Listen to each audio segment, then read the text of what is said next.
안녕하세요. 지금 전국이 코로나 바이러스로 난리죠. 학교도 다 거의 3주 이상 지금 다 미뤄지고, 세미나나 무슨 회사나 자영업이나 정말 지금 어려운 시기입니다. 어려운 시기, 저도 지금 그 마스크 쓰고 집에만 있을 수가 없잖아요. 그래서 저는 날마다 지금 모악산 오르기를 하고 있습니다. 오늘은 모악산을 오르고 나서 이렇게 찻집에 왔어요. 찻집에 와서 책도 읽고 그러고 있는데요. 내가 문득 책을, 이 환자혁명 책을 되게 좋아하거든요. 근데 지금 바이러스에 대한 책 부분이 나오더라고요. 그래서 제가 그 부분을 한번 여러분들한테 또박또박 읽어드릴게. 한번 잘 들어보세요.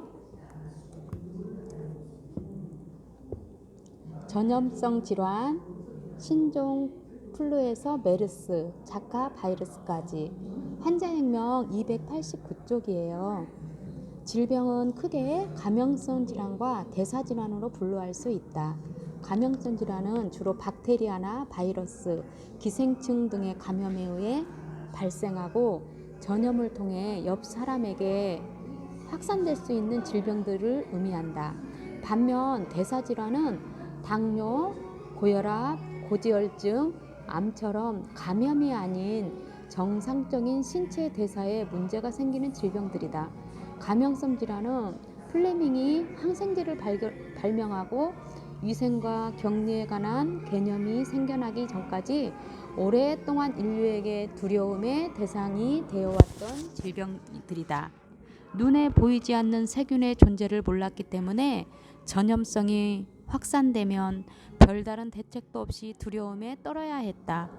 그 두려움은 지금도 이어진다. 2015년 한국의 메르스 사태, 2009년 전 세계적인 신종플루 대유행, 그리고 미국에서 2014년 에볼라와 2015년 디즈니랜드 홍역 사태, 2016년 자카 바이러스까지 전염성 질환에 대한 보도는 늘 사람들의 공포심을 유발했다. 상업 언론 특유의 선전성과 자극성 때문인지 몰라도 불구경하듯 적극적인 보도가 연일 쏟아졌다. 메르스 때만 해도 시시각각 늘어나는 감염 확정자와 사망자 집계가 뉴스를 통해 보도되었다. 2009년 가족들과 함께 미국에 머물 때 신종플루가 유행했다. 아이 엄마가 병원 앞에서 발을 동동 구르며 울면서 인터뷰하는 모습이 9시 뉴스에 보도되었다. 병원에 왔는데 치료제인 타민플루가 동났다는 것이다. 당시 타민플루가 품귀 현상을 빚었고 한바탕 소동이 벌어졌다. 뉴스를 보며 근심하는 아내에게 한마디 했다. 신종플루? 내년 여름에는 아무도 기억 못해. 결론부터 말하자면 신종플루 사망자 수가 일반 계절성 독감보다도 적었다. 한국에서 계절성 독감으로 인한 사망자 수는 2010년 기준으로 약 2,370명이다. 이는 국내 전체 사망자 수의 1%에 해당한다. 미국은 1만 명에서 3만 명 정도다. 물론 건강한 사람이 독감으로 사망하지 않는다. 영유아와 노약자, 그리고 면역력이 저하된 사람들이다. 독감으로 지병이 악화되거나 폐렴과 같은 합병증으로 사망한 경우가 대부분이다. 이후 미국으로 돌아와 2014년 에볼라 뉴스가 터졌을 때, 그리고 2015년 초에 디즈니랜드발 홍역 사태가 발생했을 때에도 언론에선 난리가 난 듯 떠들어댔고, 나는 매번 똑같은 말을 반복해야겠다. 내년 여름에 봐. 아무도 기억 못해. 다행스럽게 나의 예언은 한 번도 빗나간 적이 없었다. 전염성 질환의 발병 및 확산에 관한 언론 보도를 보면서 늘 드는 생각은 언론이 그야말로 엉뚱한 내용을 보도한다는 것이다. 세계보건기구 WHO와 미국 질병통제센터 WDC에서 뭐 하나 발표하면 언론은 그냥 앵무새처럼 떠드는 건 알겠는데, 확산율이나 유병률, 사망률 때문이라면 정말 보도해야 할 것이 신종플루나 메르스가 아니라 당뇨와 암이다. 국내 당뇨 환자는 2010년 이미 480만 명을 넘어섰고 2020년에는 600만 명을 넘어설 전망이다. 국제당뇨병연맹 IDF에 따르면 2014년 전 세계 당뇨 환자는 약 3억 8,200만 명에 달한다. 2013년에는 약 510만 명이 당뇨 질환 때문에 목숨을 잃은 것으로 추정하고 있다. 사망률로만 따져도 에이즈보다 3배가량 높다. 사람들은 에이즈가 무서운 병인 줄 알고 있는데 당뇨 앞에서는 아무것도 아니다. 메르스는 비교 대상도 안 된다. 당뇨가 매일 뉴스 헤드라인을 장식해도 시원치 않을 지경이다. 하지만 당뇨병은 옆 사람에게 전염되지 않는다고 반문할 수 있다. 당뇨가 전염되지 않는다고? 나는 당뇨도 전염된다고 말한다. 지금 암, 당뇨, 고혈압은 그 어떤 전염병보다도 더 빨리 확산되고 있다. 사망자 수도 급증하고 있다. 잘못된 의료 정보, 잘못된 건강 정보, 그리고 잘못된 처방과 치료 때문이다. 가족력이라는 것은 사실 부모가 자식한테 옮기는 것과 다름없다. 반드시 병원군을 매개로 해야 옮기는 것이 아니고 DNA를 통해서만 자녀에게 물려주는 게 아니다. 잘못된 습관, 잘못된 입맛, 잘못된 가치관을 통해 그 어떤 질병보다 빠르게 전염되고 유전된다. 엄마의 입맛이 자녀에게 옮겨가고 입맛을 따라 당뇨와 암도 함께 옮겨간다. 전염병과 무엇이 다른가? 통계적인 숫자만 놓고 보면 메르스보다 전염성이 더 높다. 경제적인 손실만 따져봐도 메르스보다 더 파괴적이다. 이래저래 메르스보다 더 위험하다. 그렇다면 왜 WHO는 당뇨 사태는 방치한 채 신종플루나 자카 바이러스 같은 전염성 질환은 확대해서 언론으로 하여금 호들갑 떨게 하는 걸까? 지난 패턴을 보면 답이 나온다. 2009년 도루족감이 전 세계를 강타했을 때 유일한 치료제는 로스의 항바이러스제 타민플루였다. 당시 엄청 많은 양을 생산하는 바람에 재고가 잔뜩 남았는데 재고품의 유효기간이 다가오자 때마침 터진 것이 전 세계적인 신종플루였다. 공교롭게도 치료제는 똑같은 타민플루였다. 결국 신종플루 덕분에 재고를 모두 처리할 수 있었다. 로슈의 주가가 올라간 것은 두말할 것도 없다.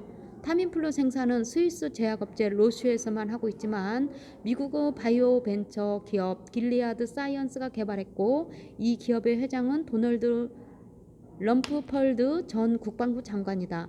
타민플루는 럼스펠드, 부시, 딕체드 가문을 떼부자로 만들어준 한국말을 낳은 거위였다. 타민플루 덕분에 럼스펠드의 자산은 1200배 증가했다. 2014년 후 에볼라 관련 뉴스도 드라마틱했다. 미국인 환자를 방역장치가 된 비행기에 싣고 본국으로 데려와 격리 시설된 병원에서 치료하는 모습이나 미국 내에서도 에볼라가 퍼져 재앙이 닥칠 것이라고 우려하는 국민들의 모습까지 실시간으로 방영되면서 미디어에서는 할리우드 재난 영화급으로 센세이셔널하게 다뤄졌다. 당시 세계적으로 사망자가 1000명 가까이 늘어나면서 전문가들이 방송에 출연해 우려를 쏟아냈지만 막상 따져보면 매년 독감 사망자가 미국에서만 수만 명에 달한다. 그러나 독감 사망자의 실시간 집계는 뉴스에 나오지 않는다. 2012년엔 전 세계 홍역 사망자가 12만 2천 명이 넘었다. WHO에서는 에볼라보다 홍역이 더 문제라고 말한다. 홍역은 감염 경로라든가 병리역학이 에볼라 바이러스와 아주 비슷하다.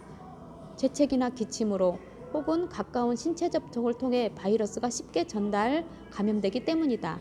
하지만 역시 뉴스에 나오지 않는다. 홍역 사망자 대부분이 위생상태와 영양상태가 열악한 아프리카 빈국에서 발생하고 미국에선 사망자가 단 한 명도 없기 때문이다. 제3국의 홍역이나 볼거래 사망자는 더 이상 뉴스거리가 아니다. 그렇다면 왜 아프리카 시에라리온 지역의 풍토병에 불과한 에볼라 바이러스가 갑자기 뉴스화되었던 걸까? 에볼라가 지역적으로 확산되고 사망자가 증가하는 현상은 주기적으로 있었던 일인데 왜 2014년에 느닷없이 미국에서 뉴스거리가 되었느냐는 것이다. 실제로 들불처럼 번지기 시작한 것은 에볼라가 아니라 뉴스였다. 2011년 타민플루와 마찬가지로 에볼라 뉴스와 때를 맞춰 에볼라 치료제가 준비되고 있었다. 샌디에이고에 있는 바이오벤처 파마수티컬에서 지맵이라는 에볼라 치료제를 개발 중에 있었고, 에볼라 뉴스가 나가기 1년 전에 미국 국립보건원 NIH와 계약을 맺은 사실이 드러났다. 혈청으로 개발하니까 약뿐만 아니라 백신도 나온다는 건데, 백신 판매를 위해선 대중의 공포가 필요했다. 2016년에는 브라질의 자카 바이러스 뉴스가 전 세계인들에게 충격을 안겨줬다. 머리통이 유난히 작은 아이들의 기괴한 사진과 함께 뉴스가 퍼져나갔다. 임신부가 감염되면 신생아 소두증을 유발한다고 알려지면서 공포가 확산되었다. 치료제나 백신이 없다는 말은 늘 따라붙는 수식어. 미국 보건당국이 남미와 중미 여행 자제를 권고하면서 올림픽을 앞두고 있던 브라질에 비상이 걸리기도 했다. 모두들 흥분하고만 있을 때 일부 과학자들의 의문을 제기했다. 지카 바이러스는 1948년 발견되어 학계에 보고되었는데, 지난 60년간 별 탈 없던 바이러스가 과연 2015년 말에 갑자기 늘어난 소두증의 원인이라고 볼 수 있을까? 역학조사 결과 당시 브라질에서는 4,780건의 소두증 의심 사례가 보고되었고, 그중 404건이 소두증으로 확인되었으며, 그중 17건만 혈액검사를 통해 자카 바이러스 감염이 확인되었다.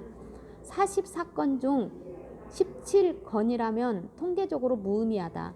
반면 콜롬비아의 경우에는 3,117명의 임산부 자카 바이러스 확진자 중 신생아 소두증 사례 보고가 단 한 명도 없었다는 점을 지적하자, 모기가 퍼뜨리는 지카 바이러스가 원인이라 했던 WHO와 미국 질병통제센터의 주장은 쑥 들어갔다.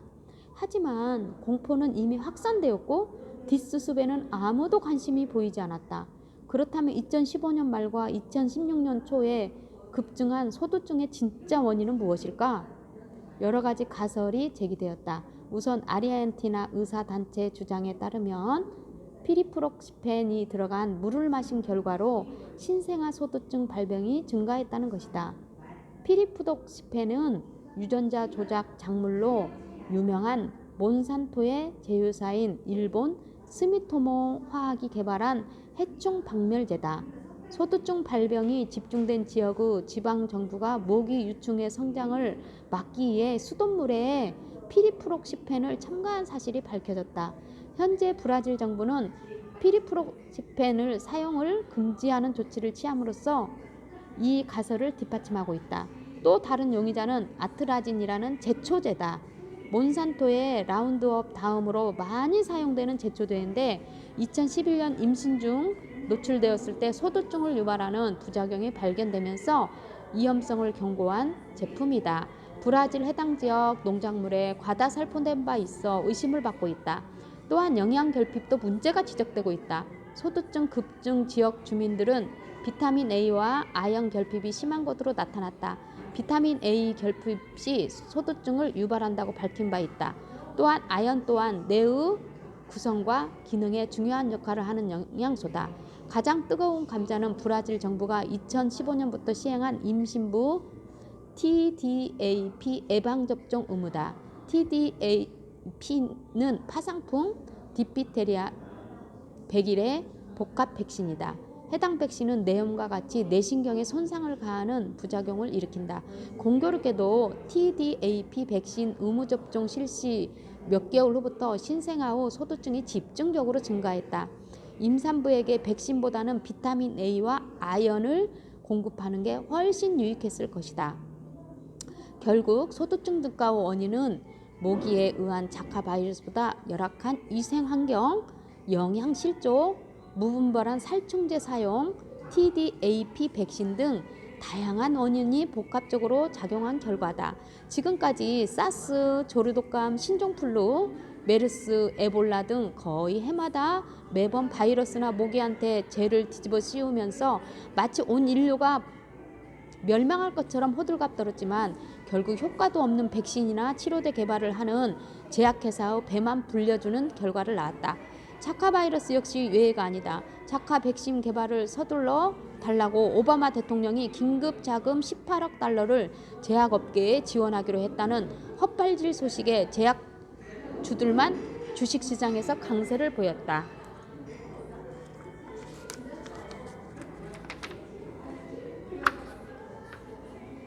언론을 통해 공포가 확산될 때 제약회사들의 주가는 급증한다. 이것이 공식이다. 공포 마케팅으로 돈을 버는 세력이 따로 있는 것이다. 한 발 더 나아가 WHO에서는 지카 모기후 확산을 막기 위한 맞불 작전으로 유전자 조작 모기를 활용해야 한다는 황당한 주장까지 내놓았다. 자본주의, 관료주의, 편향된 연구에 볼모 잡힌 보건당국, 세계보건기구, 제약회사, 이들의 주장만 앵무새처럼 되풀이하는 언론에 맞춰 돌아가는 현재 상황을 볼 때 이들을 견제할 수 있는 빠른 시민의 의식과 가치, 중립적이고 양심 있는 과학자들의 연구활동이 절실하다. 감기에 안 걸리는 사람은 없다. 하지만 감기가 어떤 병인지 잘 아는 사람도 별로 없다. 대부분 감기와 독감과 몸살의 차이를 구분하지 못한다. 의사들이나 알면 되지 일반인들까지 그런 걸 알 필요 없다고 생각할 수 있지만 나는 나의 자녀들이나 부모, 형제, 친척, 친구들 등이 모두 알았으면 좋겠다는 생각이다. 알아두면 대처 방법이 달라지기 때문이다. 감기는 건강한 일반인들에게 큰 장애를 남기는 위험한 병은 아니지만 가장 흔한 질병 중 하나이고 발열, 콧물, 기침 등으로 일상생활에 많은 지장을 준다. 1분 1초가 소중한 현대인들에게는 큰 손실이 아닐 수 없다. 실제로 전체 인구가 감기 때문에 결근하는 일수를 더해 경제적 손실을 계산하기도 한다. 감기는 의학적으로 상기도 감염증, 그 중에서도 급성 비인두염을 말한다. 원인은 바이러스, 콧물 감기로 주로 일으키는 니노바이러스, 고열과 몸살을 일으키는 콕사키 바이러스, 아데노바이러스 등 200여 가지가 넘는 다양한 바이러스가 원인이 된다. 너무 다양한 데다 변이도 잦아서 치료제나 예방 백신을 만드는 것은 불가능하다. 가능하겠지만 경제성이 떨어진다. 비인두에서 염증이 시작되면 프로스타글란딘이라는 염증 매개 물질이 뇌에 전달되고 전신 증상이 시작된다. 콧물이 흐르고 몸에 열이 나고 기운이 없고 소화가 안 되고 두통이 생기는 등 증상이 이에 해당된다.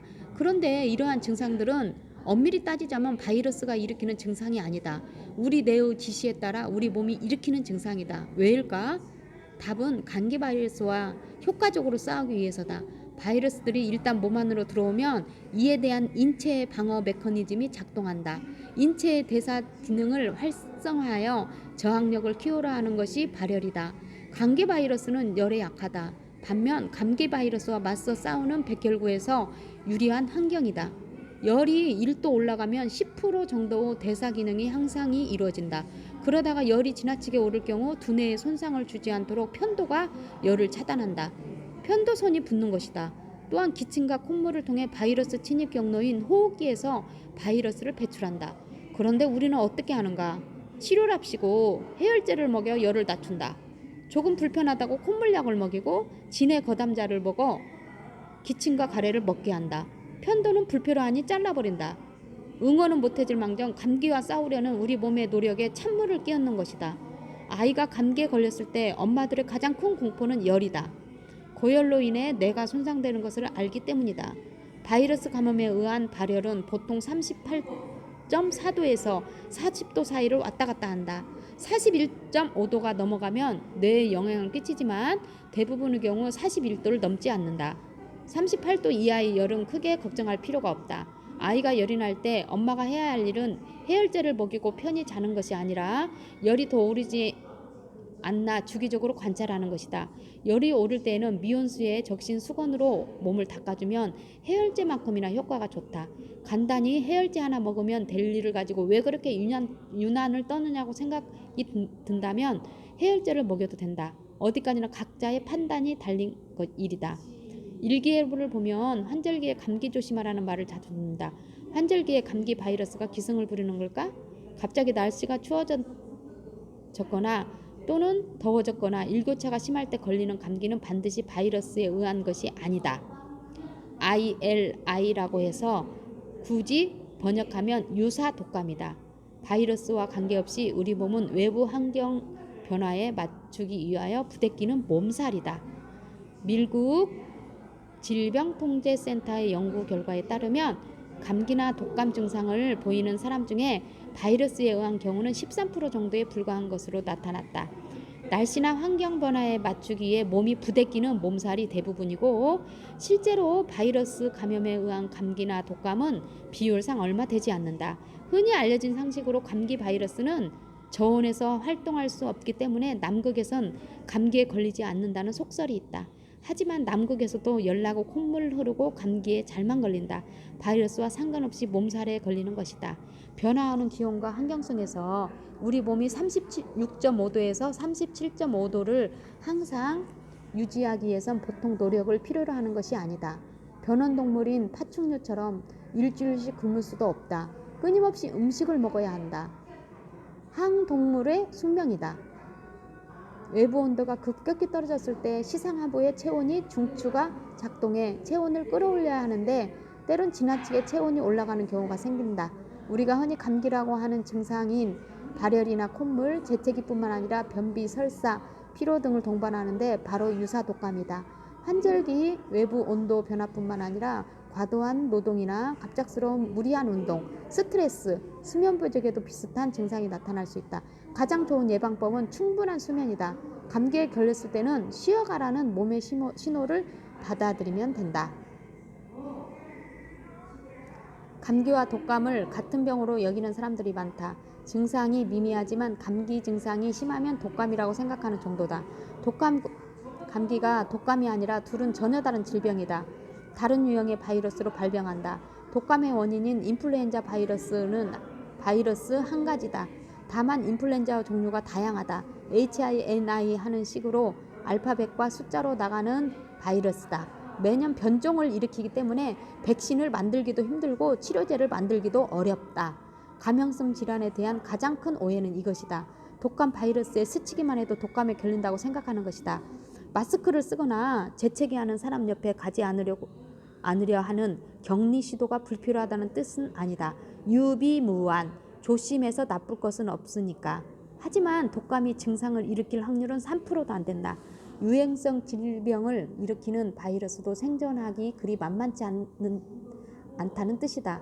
메르스도 치사율이 40%나 된다고 해서 우려했던 것이지 전염성은 오히려 낮았다. 메르스 감염성 재생산 지수는 1 기준으로 0.6 수준이고 전염성이 강한 홍역의 경우는 12에 달한다.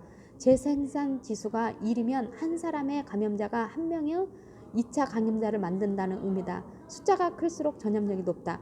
감염자가 모두 증상을 나타내는 것도 아니다. 독감 시즌에는 거의 대부분이 목에 바이러스를 복용하고 있는 것으로 봐도 무방하다. 잠을 잘 못 잤거나 스트레스를 받았거나 영양 섭취가 부실해서 내 몸의 면역력이 약해질 때 증상으로 나타난 것이다. 전염병이 확산될 때 같은 병원에서 근무하면서도 어떤 의료진은 감염되고 어떤 의료진은 괜찮다.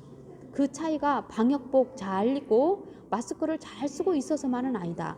안전수칙을 잘 지키고 안 지키고 차이도 아니다. 개인의 면역력 차이다. 이 개인 면역력을 결정짓는 것은 단순히 백신을 맞았는가 안 맞았는가 여부보다 영양과 수면과 스트레스와 위생, 이 네 가지가 가장 큰 작용을 한다. 저는 여기다 물하고 운동도 넣고 싶네요. 메르스에 감염되었던 응급실 의사의 경우 적어도 3가지의 부실했을 가능성이 크다. 메르스 비상 상황에서 스트레스는 말할 것도 없고 잠도 제대로 못 잤을 것이며 먹을 것도 부실했을 것이다. 눈앞에 닥친 엄청난 상황 속에서 그 3가지의 가치나 중요성이 간과했을 가능성이 크다.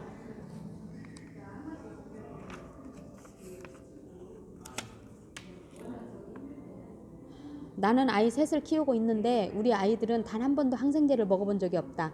항생제가 쓸데없는 약이라서 안 먹인 것이 아니다. 항생제는 죽은 사람을 살려내는 기적의 약이다. 전쟁터에서 수많은 젊은이의 목숨을 구했다. 우리 아이들은 다만 죽을 일이 없었을 뿐이다. 감기는 죽을 병이 아니기 때문에, 중이염도 죽을 병이 아니기 때문에 아이들이 중이염에 걸린 적도 없었지만 항생제 사용할 기회가 없었을 뿐이다. 대신 모유 수유를 했다. 여름 내내 얼굴을 새까맣지도록 밖에서 뛰어논다. 잠자는 시간은 매일 10시간 이상이다. 아이들에게 하루 10시간의 수면은 아이의 성장과 정서와 면역과 건강에 중요한 영향을 끼친다. 숙제나 공부는 감히 잠과 맞바꿀 만한 가치가 없다. 샐러드나 채소를 거부하지 않고 좋아한다.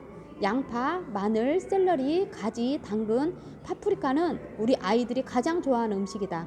가능하면 유기농으로 먹였다. 입맛은 어려서부터 습관을 들여준 덕분이다. 미국이나 한국처럼 풍요로운 환경에선 아이들을 키우면서 항생제를 필요로 하는 경우가 극히 드물다. 위생 상태와 영양 상태가 좋기 때문에 감기가 중이염으로 또는 폐렴으로 쉽게 번지지 않는다. 폐렴이 발생하면 그때 항생제를 써도 늦지 않다. 미리 약을 복용한다고 해서 폐렴을 예방하는 것도 아니기 때문에 바이러스 감염인 감기에 항생제를 처방하는 것은 그야말로 무의미하다. 정말 길죠. 이 책을 읽으면서 정말 우리가 중요한 것은 우리 개인의 면역을 키우는 게 정말 중요하다는 거예요. 영양도 중요하고 그리고 충분한 잠, 여기에서 말했잖아요. 그래서 저는 결론적으로는 즐겁게 사는 거라고 생각해요. 애들 너무 학원 보내 공부 안 하려는 애들 억지로 학원 보낼 필요 없잖아요. 즐겁게 애들 즐겁게 해주면 그게 바로 곧 면역력이 아닐까. 그리고 영양 골고루 잘 먹이고, 그쵸? 그리고 애들한테 좋은 책 같이 읽고 그러면 참 좋을 것 같아요. 오늘 이렇게 제가 길게 읽었는데요. 우리의 이 지금 어지러운 이게 메르스와 똑같은 이게 바이러스잖아요. 코로나도 사실 별거 아니거든요. 우리의 면역력을 정말 튼튼하게 하는 몸과 마음의 균형. 이게 정말 평범하지만 정말 소중한 삶인 것 같아요. 지금 제가 있는 곳은 정말 뷰가 아름다운 카페거든요. 저기 앞에 그 호수가 있어요. 근데 여기 사람이 정말 없어요. 그래서 제가 이렇게 책을 낭독할 정도로 사람이 없어요. 그래서 오늘 이 책 길지만 한번 주무실 때 눈 감고 한번 잘 들어보세요. 여러분 건강 잘 지키세요. 감사합니다.